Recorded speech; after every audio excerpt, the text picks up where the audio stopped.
Hello everyone and welcome back. In today's session, we will be discussing the types of environmental impact assessment.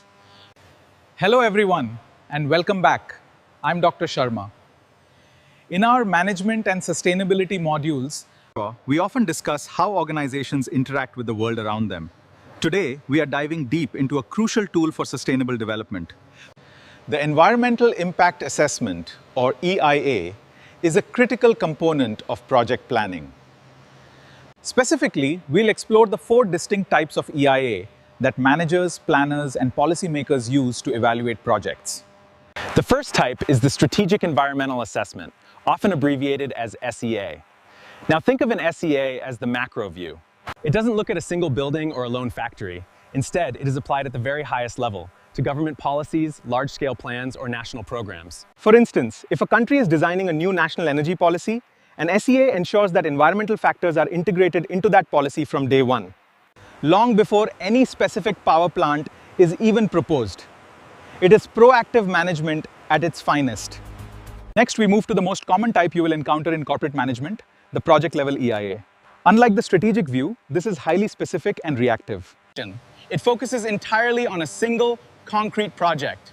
If a company wants to build a specific highway, a new manufacturing plant, a project-level EIA is legally required. It examines the local soil, water, air quality, and communities that will be directly impacted by this specific footprint.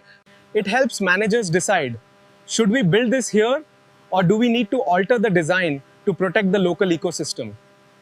Now, the third type is incredibly important, but often overlooked, the Cumulative Environmental Assessment, or CEA. Sometimes, a single project might only cause a tiny, negligible bit of pollution, which seems acceptable on paper. But what happens if 10 different companies built 10 small factories in the exact same valley? Individually, they are fine. Collectively, they could destroy the local river system. A CEA looks at the combined incremental impacts of past, present, and reasonably foreseeable future actions. It prevents the environment from suffering what we call death by 1,000 cuts. Finally, we have the Regional EIA. This type shifts the focus away from political boundaries or individual corporate projects and focuses instead on a distinct geographic or ecological region. Think of a specific watershed, a coastal zone, or a shared forest reserve. A regional EIA assesses all potential development within that specific ecosystem. It allows urban planners and environmental managers to set strict thresholds for the entire region, ensuring that economic growth doesn't cross the ecological tipping point of that specific landscape.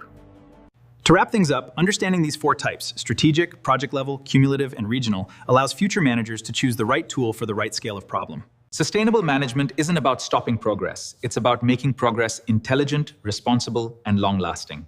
Thank you for joining me today. Spend some time reviewing how these types overlap. Take care and keep learning.